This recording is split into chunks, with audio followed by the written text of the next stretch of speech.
I would love to invite to the stage Terry Jervis. Terry, I won't begin to say become the accolades and the experience this man has, because I want him to break it to you. He is replacing Bianca. Bianca couldn't make it today. We will get him next time. But Terry's good friends with Bianca. Terry also has a space project he can share. Big hand for Terry Jervis.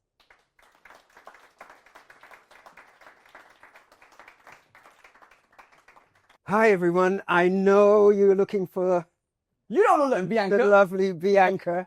I'm here because of Bianca, actually. I met Bianca not that long ago at Spacecom. And I particularly wore, this, which is my Rolls-Royce Starship Hope shirt for her. Excellent. My spacecraft Yeah. project is with Rolls-Royce. Yeah. Let's start with that. Now we've talked about it. We're going to reverse back. Tell us what you're doing right now with Rolls-Royce. I know you weren't expecting me, and I know a lot of you were here to hear about space, but you're already in space. You know that. You're on a spaceship, which is a very large mothership. Let's call it a mothership Earth, that's traveling through the universe at 65,000 miles per hour. So we are in That's space. That's pretty fast. And we're gonna talk a little bit about that. So everything I'm going to talk about today is from personal experience. It's my view of my journey and my view of my interactions with the world and its people. And also, I'm not here on this stage for me. I just stepped into the breach for a friend and a new friend, and Vicky, to you as well. They treated me so nicely at the last event. And for me, it was easy because, I work in an industry which is time sensitive, time critical, but also you've got billions of people watching what you do. So Do you want to tell everyone what you do? Oh, go ahead. What do you do? I'm a former BBC executive. I'm a producer and director, formerly by trade. Then I was an executive producer, so I ran 2 departments here in the UK and in Hollywood and in New York. Then I did big global broadcasts. I came out of news and current affairs and went into live television program and broadcast. So things like the Millennium Event, Queen's Jubilee, World Cup, Olympics, Games. All the big ones. All the big concerts from, Michael Jackson to Elton John, Queen, rap, LL Cool J, Public Enemy, Pavarotti, Sting. And it goes on. That goes on. I worked out of the Top Gear department, so I launched Jeremy Clarkson into his solo career from him being with me on Top Gear, smash hits and Top of the Pops, and then World Environment Day, and then when I went to Hollywood, I became a Motown executive. You were working with Quincy Jones at one point. So Quincy and I go back to the Fresh Prince of Bel-Air. I ran, and that's one of our favorites, right? Yeah, I ran 2 hours of output on the BBC. So I was the BBC's most senior, I was the youngest executive in the BBC's history. At 27, I started running a multi-million-pound department. I had a very, very good mentor by the name of Colin Adams, and he was the one that believed in me. He came from a working class background as well, but from up north where it was shipbuilding and steel. I'm from the East End of London. And so we were the 2 non-Oxbridge people in the BBC at the time. And I think there was, I was talking to a gentleman there and I said, look, I've traveled the world, and one thing I can tell you, it's more about culture than anything else and how you can identify with people. Or take your clothes off with tribal people. Well, that's because you're finding commonality. Yeah, I did. And you're doing something which they can reference. Yeah. Immediately I saw that. And that was their uniform. I'd say uniform because it's what they wore to go out and do this work. And I recognized that at such a young age. That's what you have to do. And the reason I can talk a lot about space is because the first woman in space, I remember. You kind of remember it fondly. Yeah. Is there something there? Not that I met her, but she was Russian. And but that's okay. My dad met Yuri Gagarin, who was the first man in space. So, I had this thing, and my dad used to work on radar for the Royal Navy after World War II. I've always been so fascinated by space. And when you're in live television, so when I transitioned from documentary features, news and current affairs, business, all of that, to live global broadcasts, you start working with space and satellites, because that's how it connects. it all gets there.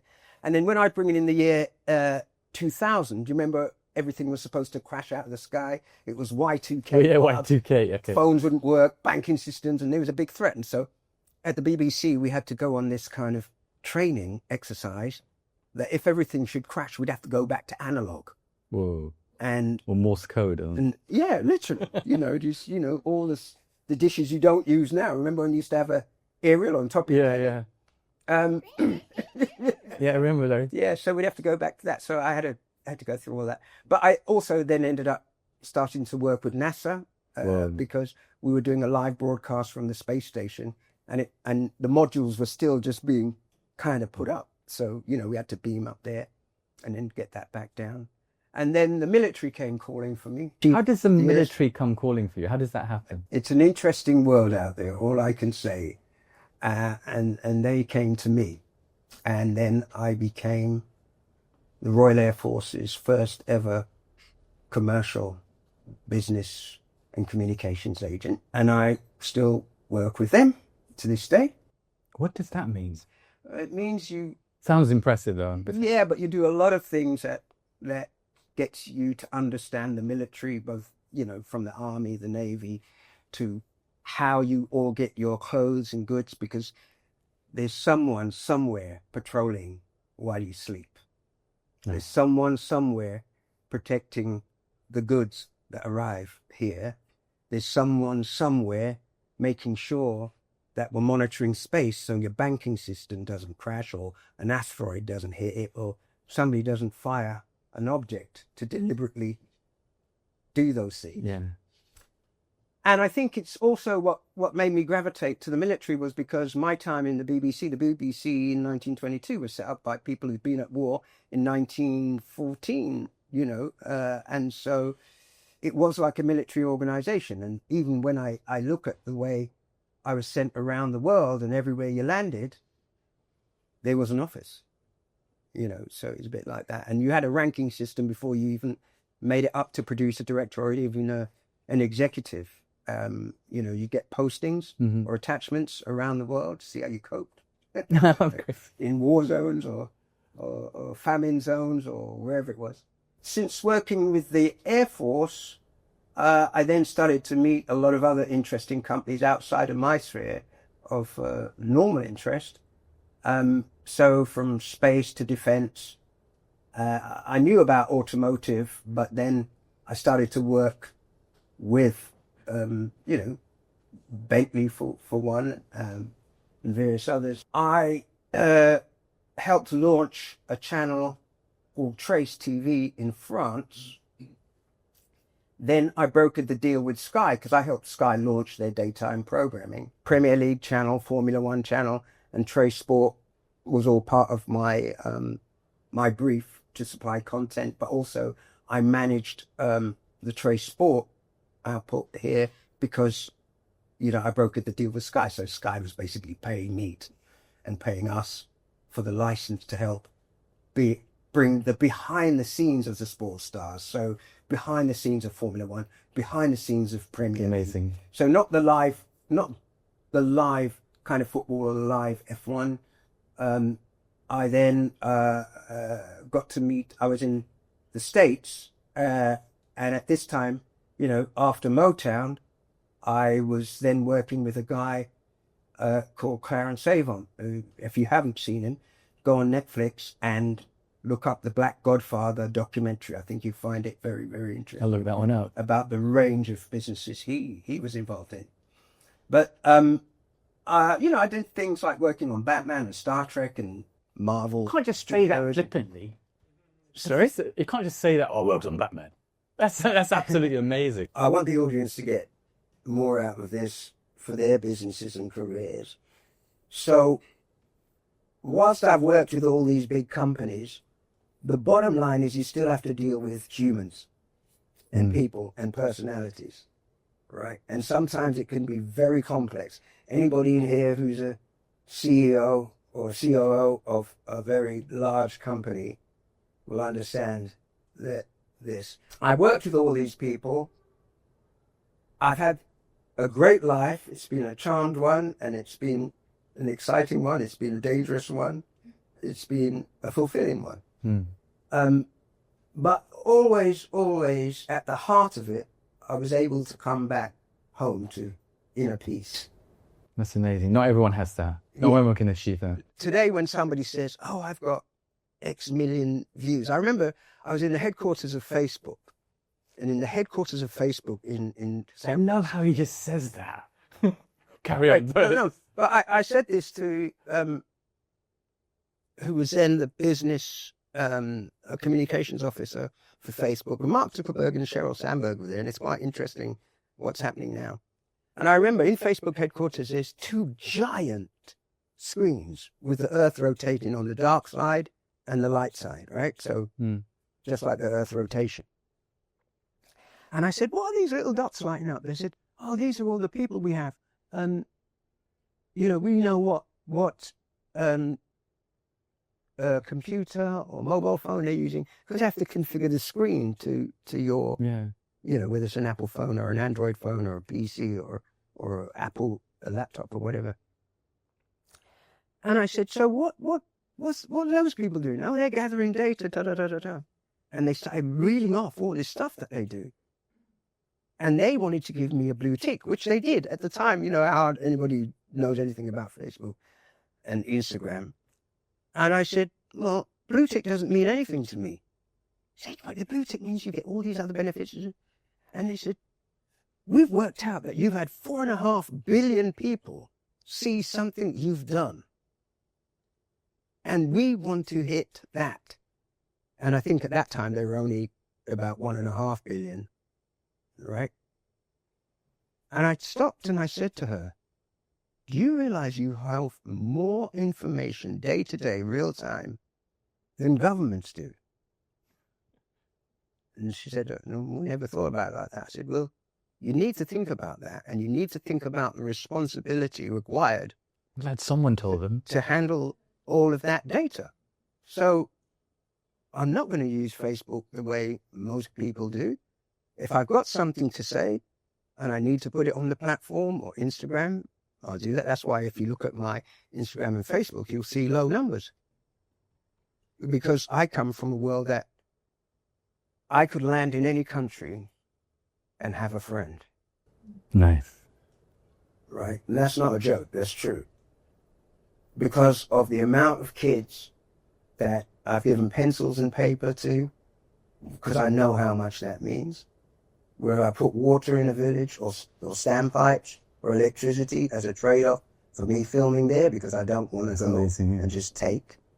I want to be able to build infrastructure and make them understand the value of intellectual property. Just people's lives that you've touched through covering a story that gives the exposure that makes people see that they can be heard. So for me, this isn't a celebrity business. I work with celebrities just like you may work with people from your day-to-day life. They're just different people. So I can talk about that if you want to talk about behind-the-scenes stuff, but I'd rather, we talk about those things and the lessons learned and how you can apply them to your day-to-day business. So let's focus on that bit, because I'd like us to understand what it's like working with a big brand. And then you say they're just humans, but in reality, I mean, yes, they are human, but how do we connect with them? What's that secret sauce that you have that we don't have? All right. So we're in a very transactional world, right? And it kind of gets us living in fear.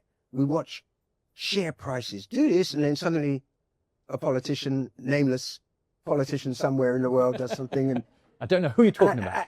And the thing starts to... Never heard of him yet. Right? And I always say to economists, when you say, "Oh, but public sentiment has caused this to crash," or, the guy said this, and suddenly the share prices have dipped. And I remember Rolls-Royce's share prices were really, really tanking at one point. And I said, that's why I brought Starship hope to it. And I said to him, quite simply, when everybody would say to me, why call your starship hope? I said, because that's what everybody lives for. Mm. You have to hope for something. And when you look up into the sky, you feel hopeful. When you feel the sun, you feel good. When you see the moon, you feel like there's something to marvel at. Right? So for me,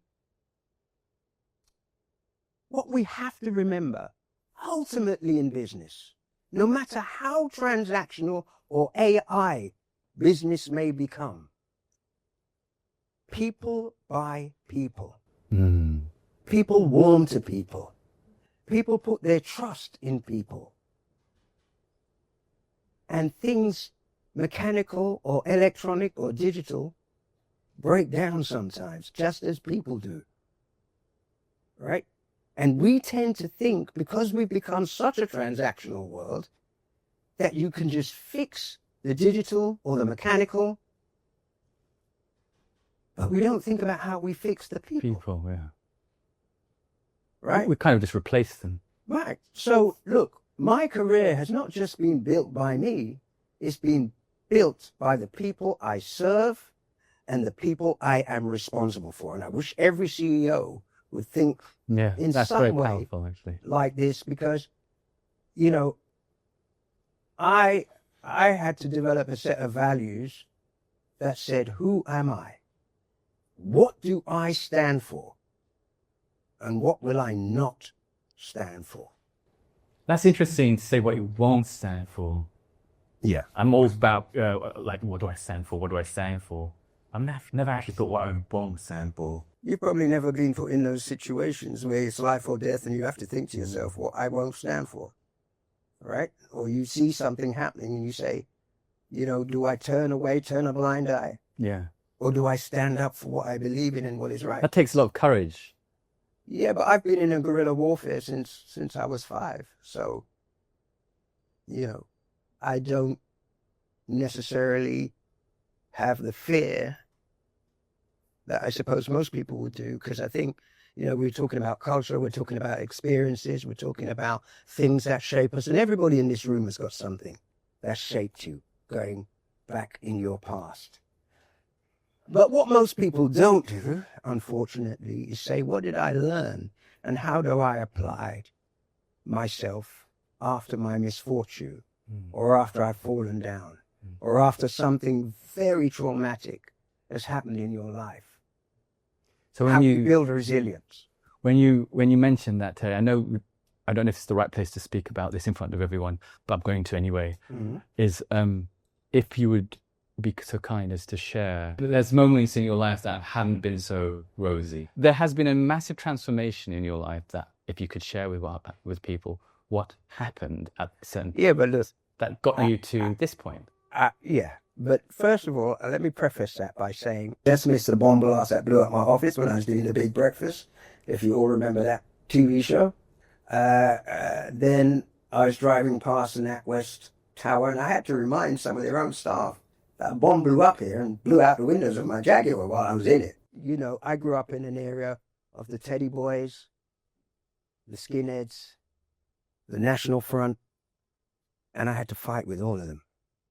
I mean, literally fight. Proper fight. Proper fight. So when people talk about knife crime and gun crime, I used to have people taking pot shots at us as I walked through the estate. Oh. Just because, you know, we're a Caribbean family. I used to have Teddy Boys come out of a pub, which is playing rock and roll and blues. You know, Little Richard, Chuck Berry, Dinah Washington, you know, Laverne Baker, with flails and knives, and tear up my school jacket. To the point where I had to go to school. In those days, we could do actual technical things and make things, and we made a Rowan breastplate. And I remember going home and my mum's probably slashing my jacket, like, what did that? I said, oh, Mum, the Teddy Boys came out, and, you know, they had the knives on the chain and slashed the back of my jacket. What? You know how much that jacket costs? Normal day. Normal day. And so she spent the time stitching it up because we couldn't afford another jacket. And, you know, all your mum would say to you is, when them boys hit you, make sure you hit them back. Oh. Because you couldn't call the police. The police wasn't going to do anything for you. Know what that's like. Yeah. And so you learn to fight young. Then I went into martial arts. I became a tournament fighter. As you do. Yeah, but mostly, you know, it was to protect the community and protect my mom and my sisters. Do you think some of what you learned at childhood, some of that DNA is kind of transferred over to where you are today? No doubt, but I don't think that was it. Because I think the most turning point for me was there was a singer called Sam Cooke. Mm-hmm. He sang "You Send Me Twisting the Night Away," Cupid, Chain Gang, and most famously, you all might know him because when Barack Obama was being elected, he used the song "Change Is Gonna Come" on his inaugural campaign. I made the first documentary about the life of Sam Cooke. I started it at 14 and I finished it when I was 16. And I put it on a local cinema, and what was to become Channel 4 and the BBC turned up to watch it. But also what I didn't know was Mick Jagger, Paul McCartney, Rod Stewart, all these guys were big fans of Sam Cooke. They recorded his songs. I got to meet them later once I joined the BBC. And I was too young when the BBC tried to find out who this guy was that made this film. They thought it was a big man. And I used to buy and sell comic books because I used to go to America. In those days, there was a plane called, airline called Laker Airways. And you could rush to Heathrow, pay your 50 quid and to jump on the plane. You couldn't buy a ticket in advance. You had to literally go. But they had a chaperone, and my mum would let me go because she'd give me things to take for her brother in New York, as you did in those days, because the families were spread around the world post-war. That's another story. But anyway, so I used to go over, give them all my clothes. I found out who Sam Cooke's manager was, a guy called Alan Klein, who also managed the Beatles and the Stones in America. And I realized that after buying and selling comic books in the UK, we couldn't get American comic books. That's how I got into Marvel and DC. And how old were you at this time? I was about 14. And so I'd give all my cousins my clothes. I'd put all the comics, pack them up in these suitcases and bring them back because I knew that you didn't have to pay tax on comics because I found out that they could be classed as books. Yeah. Right? So I'd bring all the Marvel comics and they were classified as imports because we couldn't get them. So I could sell them at a premium. So something that cost me like literally 10, 20 pence, I could sell at £5. Do you have them today? It still happens today. No, do you have them today? Do you have any comics there? Oh, I do have lots of comics. I used to have one of the biggest next to Jonathan Ross and Paul Gambaccini. Yeah. But there was a fire, after my cancer that Wait. You had cancer? Yeah, I told you that. I had stage 4 terminal cancer. I was given 1% chance to live, and I lost 5 years of my life. What happened then? Well, I had a near-death experience. What age were you here at this point? Oh, no, this was like, now 10 years ago. But five years of that was literally blind, paralyzed, on a feeding tube. In hospital? Yeah. And then at home, I had burns. You get severe burns from the chemo and the radiation. When you get 33 days of radiation, that's more than any astronaut. So when you get that intense radiation, your skin burns. So you're like a burn victim after an air crash or a car crash or something like that, or, house fire. So not only was I, totally incapacitated, I was recovering from the near-death experience, because the hospital thought they lost me, which they did for a little while. And then I was a burn victim, and then I also had radical surgery because I had head, neck, and throat cancer. And then the tumors started to spread throughout my body. No way they felt that you could live. And I remember going into the surgery. Funny, we're thinking about it now, because sometimes these things you put to the back of your mind. But, I live with it every day because, from radical surgery, now I'm out of radiation and treatment. And I'm nothing like I was then, although I don't feel it necessarily because I had bolts through my body. Yeah, absolutely. Okay. Reconstructed. You probably can't see the scars, but I remember when I was being taken into surgery, and the doctors have this intranet thing where they look at the most what they think is the exciting cases, and they said, well, could you sign this and it will help people with cancer for the future because, we don't know if we're going to lose you at this point. And so we don't have much hope. The prognosis, as I said, was less than 1%, but they wanted to try out this new radical kind of surgery to remove muscle tissue, nerves, and things that the tumors have wrapped themselves around, and there's no way they could untangle it without removing it from the body. So as they're going to anesthetize me and I'm going in, I remember the guy the surgeon from Singapore liked Star Wars. The surgeon from England liked Star Trek. Surgery.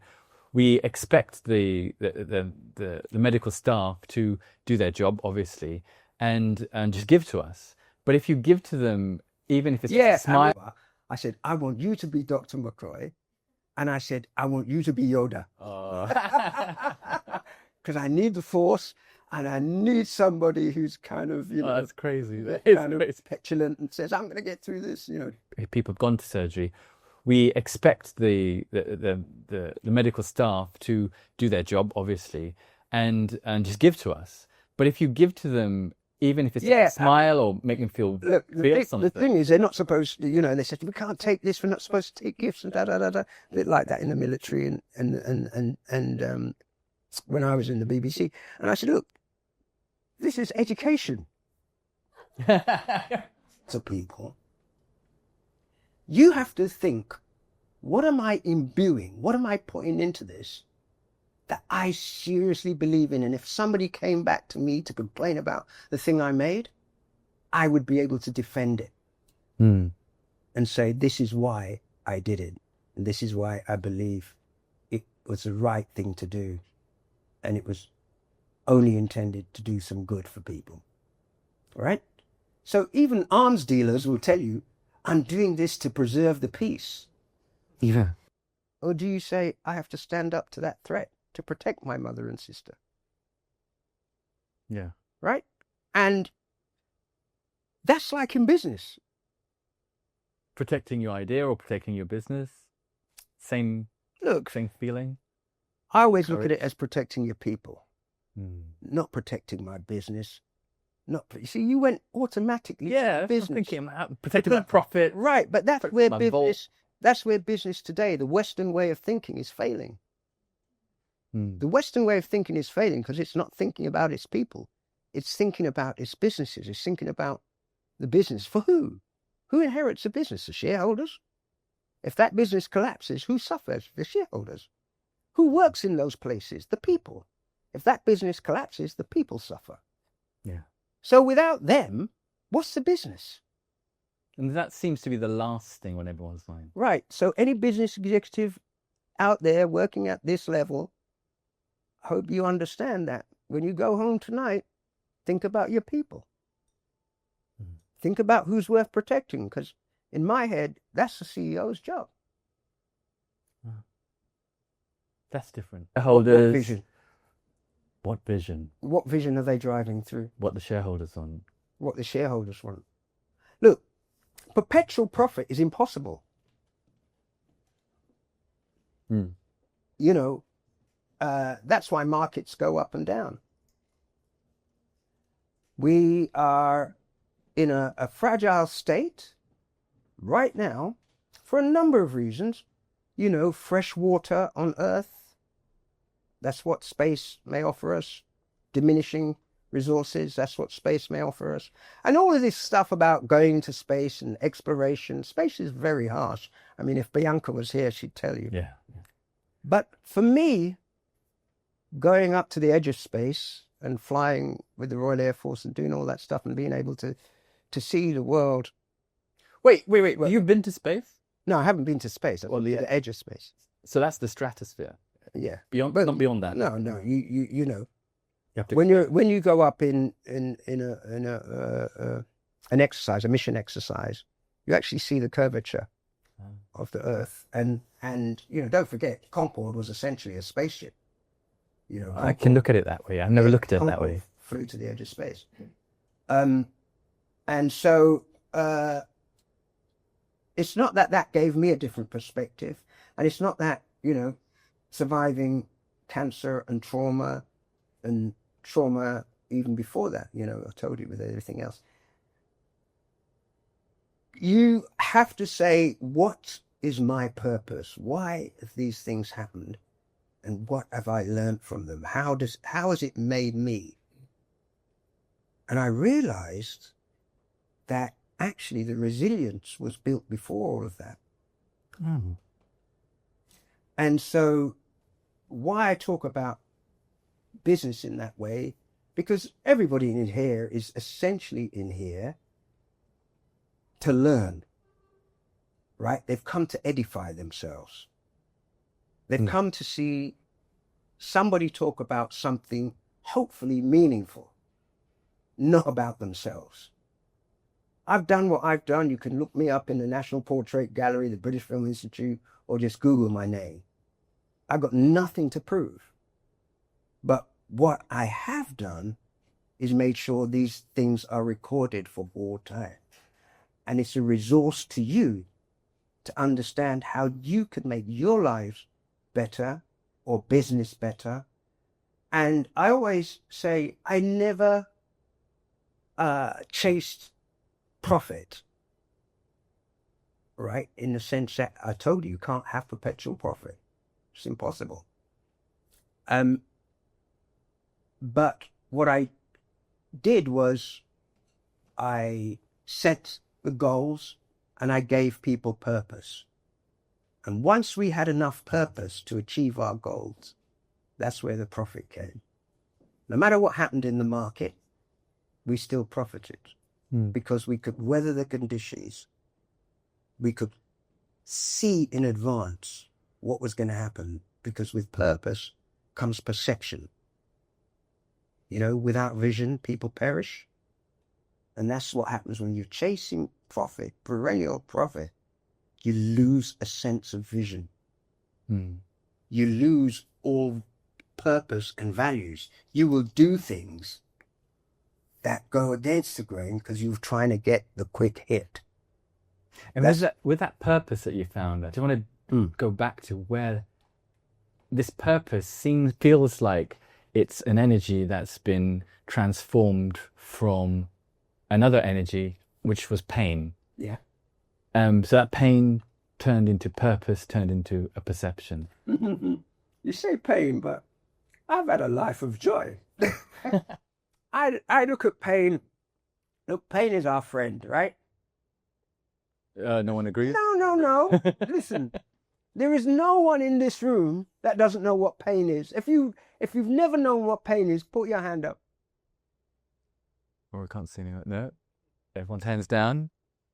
Everyone hands down. Because from a child, if we touch the heated pan, what happens? Burn. Right. So we know not to do it again. Yeah. Right? When we're out playing and doing our adventurous stuff and we fall down and scratch our knees, what happens? You cry and ask for mommy. Yeah. So we need comfort. We need somebody to go to. We need somebody that loves us, that wants to take care of us. Right? And that's all part of the human condition too. Yeah. And, I find in a successful business, even having compassion is pretty rare. It's rare. Right? So one of the things when I was running, my departments could go from my core staff, which was about 30 people, to if I was doing a big global broadcast to 2,000 and something people. All of them I was responsible for. You know, it was dangerous stuff. You know, anything could happen, even down to the carpentry. You know, the massive set falls on your head. You've got to be across all of that. And then, you know, I got into the merchandising business and I started manufacturing toys and video games and cuddly toys. And you still got to think the safety of when you put these things in people's hands. It's amazing that you think of that. You think of that in everything you do. I think of that in everything, because you talked about energy. Do you know that when we think, and I learned a lot about this from the neurologist, because when you have a near-death experience or you pass away, you know, oxygen starts going to your brain. Yeah. So they've got to test that, you know, there's been no brain dysfunction and stuff like that. And like parts of my brain was still kind of lighting up and carrying on. But this is energy. And in my near-death experience, you know, when they say a lot of people, well, not a lot because there aren't that many, right? We're pretty rare. But they talk about you enter this light. Yeah. Now, did you see the light? Well, I'm not coming from a religious perspective. I'm not coming from a mystical, you know, I know a lot of people can use this to manipulate people, right? I've seen people kind of do that. No, mine, I'd like to put down to probably a more practical science level is that one thing I know is energy doesn't die. So whatever your aura, remember, whatever you think, you've just emitted energy to parts of the brain that does that, right? Mm-hmm. So that's energy. Where does it go? Because energy doesn't die. So it continues through your body to move an action. But also, have you never had that thing where you're thinking about somebody, but you haven't called them, and then suddenly they call you, or you bump into them? That's exactly what happened when you texted me today. And I'm like, Bianca's just dropped. Terry can come in. Just right. So who knows how the universe works? We still don't know what dark matter is, yet it makes up 90, no, don't quote me, but it's like over 90% of the universe. So we still don't even know how 90% of the universe works. And we, as physical things, are only 3% of it. Mm. Right? So it's like we understand at a physical level how the body functions, but at a metaphysical level of what we create in our minds, we really have very little understanding of that. And I remember, you know, one thing when I was kind of re-entering my body, because I could see the room and I could see my mother trying to bring me to life, and my wife at the time was there in the corner crying, and my mum is... And you could see this from a... Yeah. And calling out for the doctors and all of this stuff and it running in, blah, blah, blah. But to be honest with you, I didn't want to come back. I was in a really nice place. It was like really warm and inviting and felt like good. And you know, what made you come back? I didn't. It pushed me back. And I came back with this mantra. What was that? You are at peace with the world. No, sorry. You are at peace in yourself, and you've brought so much to the world. You must go back. And when I came back, the Air Force never left me. They said, look, Terry, come back. Do some stuff for us. Get back on your feet. And amazing. The Chief of the Air Staff, he was currently now the Chief, he was the Assistant Chief of the Air Staff, but he's now the Chief of the Air Staff. It was coming up to the Royal Air Force's 100th anniversary, and I was tasked to look at innovation. What would the Royal Air Force be doing in the next 100 years, right? So the 100th anniversary was in 2018, and I was asked to look at the future and beyond. And I said, you won't be operating in the air. You'll be operating in space. And people were laughing and saying no. And anyway, so that's how I created the spaceship, the Starship. I went to Rolls-Royce because you know the Harrier jump jet, the one that takes off vertically and flies, Concorde. Yeah. Rolls-Royce built all those engines, the Merlin. Yeah. And we can go into that later. but also the F-35 stealth fighter was just coming in. So I went to Rolls-Royce and I called them up one day and I said, this is who I am. And they're like, yeah. And I said, no. Your SVP, I looked him up. I said, I want to meet him. I've got something that will put Rolls-Royce into the future. Wow, that's a big call. Yeah, and he agreed to see me and we got there. And do you know what? It's funny. When we sat down, I mean, he was a bit fatigued, right? Because he was like, all these companies and the Air Force and all these people do is come and ask us for money, to sponsor something. Yeah. So whilst the military does procure things from these industries, sometimes they're doing things that require sponsorship. Sorry, I have to keep drinking water because one of the things about the level of radiation and things I've had is I don't produce saliva anymore. You're gifted. You guys can sit. Some things we take for granted, right? We won't. We'll slow down at the moment. No. It's all right. As long as I got water, it's all right. So I said to them, "You have the most amazing propulsion systems to get to the other planets, and the kind of time and limited resources we'll have in space. This is what I think." And I designed this starship with the RR in the middle. Oh. It says created by Terry Jervis, powered by Rolls-Royce. And they looked at me and they said, that's our IP. I said, yeah, doesn't it look good? And he said, that's very bold of you. Yeah, it does. It doesn't really look like good. And he said, but we're not involved in space. And I said, well, you should be. And I started talking about Apollo 8. Now, Apollo 8 was a famous one before landing on the moon, which was Apollo 11, where we looked back at ourselves for the first time from another planet or moon. And there's that very famous photograph called Earth Rising. Earth Rising, yeah. So I'm chatting away and I said, my friend Quincy Jones did the music and they were playing the music on the spacecraft on it. And he said, stop. You know Quincy Jones? And I said, that was my reaction to it. Yeah. And he said, Quincy is my all-time favorite. And I looked at the time and I said, oh, I'm just about entering 8 o'clock zone for Los Angeles. So I said, all right, I'll get Quincy on the phone. So I did. Putting in a favor there. Yeah. And I got him on the phone and... That's how you win Rolls-Royce. No. But it wasn't that. I got through the door. The main thing is to get through the door to get the meeting. When you're in the meeting is then you work out what's going to be in the best interest of that person, not what you've got to sell. It's whatever it is that you have that they don't know they need, right? Or there's a problem that you can fix, or there's something that can help them grow, right? So your purpose, your mission is to do your research before you go so that you can get what you want. But then when you get in, you also got to remember you cannot fail them. How are you going to deliver? And so on my delivery, I said, I don't build spaceships. I'm not involved in space in that way. I'm involved with the military and I've used satellites and I know all that stuff.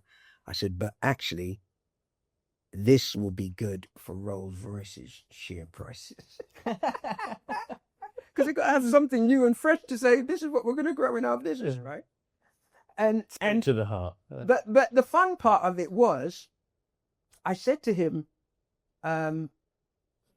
record a song just like Quincy did for Apollo 8, and why don't you come down to the studio? Amazing. And he said, oh, yeah. So a lady called Patty Austin, who's Quincy's goddaughter, and I should say daughter really, because she did all the vocal coaching and everything for whether it was Thriller, Bad, James Ingram, you name it. She's worked with them. There's a great movie called 20 Feet from Stardom about the female backing singers in the music business. I haven't seen that one.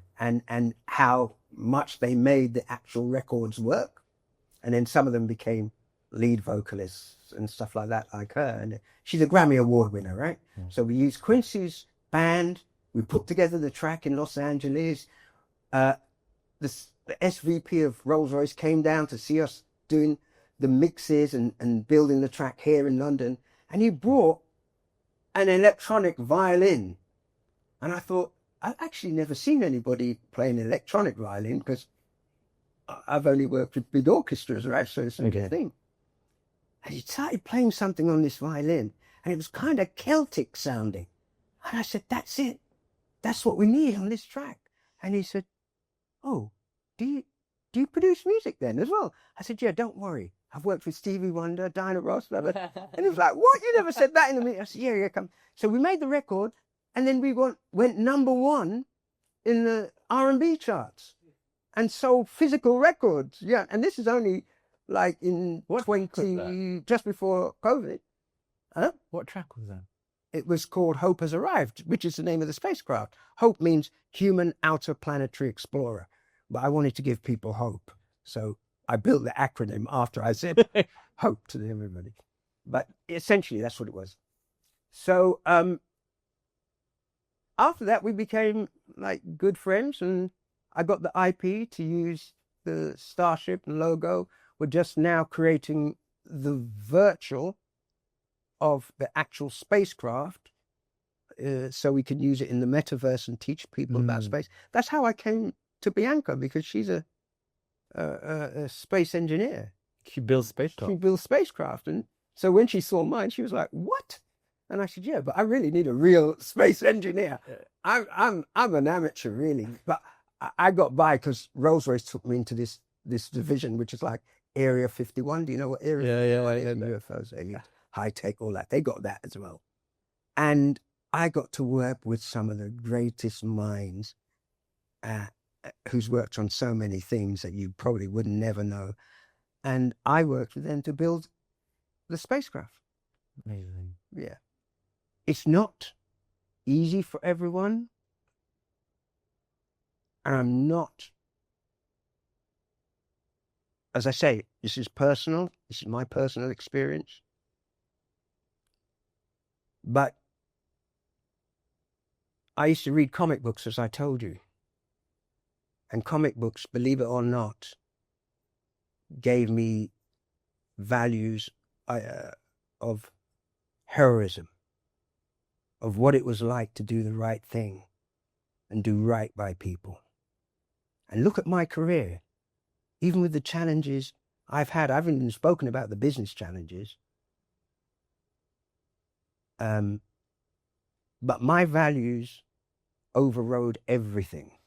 And that's not saying, you know, I wouldn't bend the rules a little bit to get things done, because sometimes the rules were not made for you. You know this as a woman, right?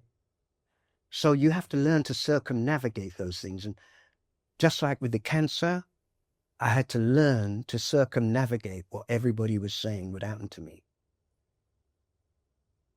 And I did that through reading comic books, going back into my childhood, finding the things that made me feel upbeat about myself and that I could take on the world.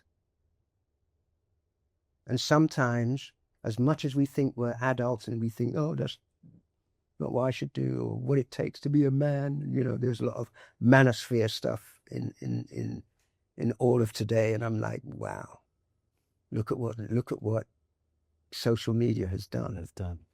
Right? And that's because there aren't enough people like me talking the way I do. So if any of you have something to say, you should step up too. That's how I feel about cancer.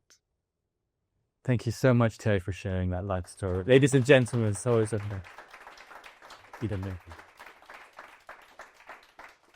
And I think just echoing what Terry says, for those who are already members, those who are thinking of being members, we'd love for them to be able to step up, for us to have an audience with you up on stage, for you to share maybe that pain that's created those values, that created a purpose, that's created that vision. Some things that we borrow from our childhood or the way we've been brought up lends itself to our purpose, to our business. We borrow from that all the time. We've seen that from Alex. We had a snippet from Sammy, and you've just absolutely echoed that. You're such a phenomena, an interstellar man. Thank you so much. Ladies and gentlemen, Terry Jervis.